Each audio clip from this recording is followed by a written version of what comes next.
Well, I just want to say that he wasn't just a musician. He was an incredible musician, but that there was a core of genius that just used music to express itself. But he also was an incredible humanitarian, Don. He was a Jehovah's Witness, so he was not allowed to speak publicly about any of his good acts, any of his charitable activity.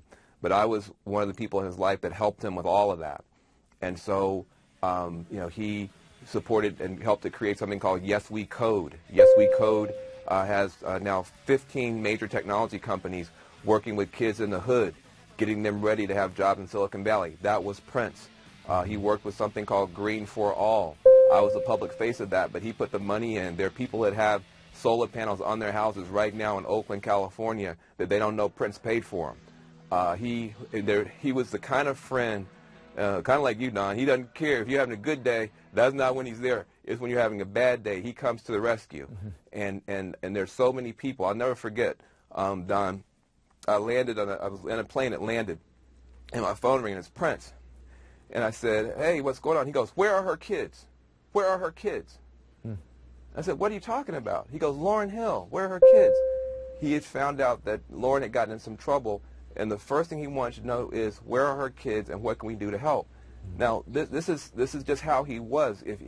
I guarantee you, anybody struggling anywhere in the world, he was sending checks, he was making phone calls, but he did not want it to be known publicly, and he did not want us to say it, but I'm going to say it, because the world needs to know that it wasn't just the music. The music was one way he tried to help the world, but he was helping every single day of his life. Like I said, he was there for us when we were down. When I left the White House, he was the first person to call. Al Gore called me, and he called me. And he said, "Come over." He had me come to his house, Don. And he sat me down. I was just feeling so low. And he looked at me and he said, "Why are you so sad?" I said, "Well, because I had this great job. I was working in the White House. I was doing good things." He said, "You're going to do good things again." He said, "Let me tell you what you do, Van." He said, "Go to Jerusalem. Stay there for 2 weeks and pray."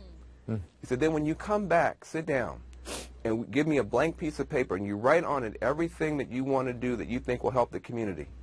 And I will help you do it." Okay? So I went from working for a president to working with Prince. And every single thing that I said, I said, "We've got to go to Chicago and do something about violence." We did 3 concerts in Chicago, Don, 3. And every community group there he brought in.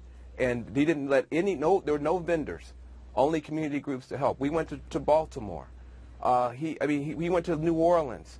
There's so many things that he did. Those concerts that he was doing were a cover for him to be able to go into cities and help organizations and help leaders and touch people.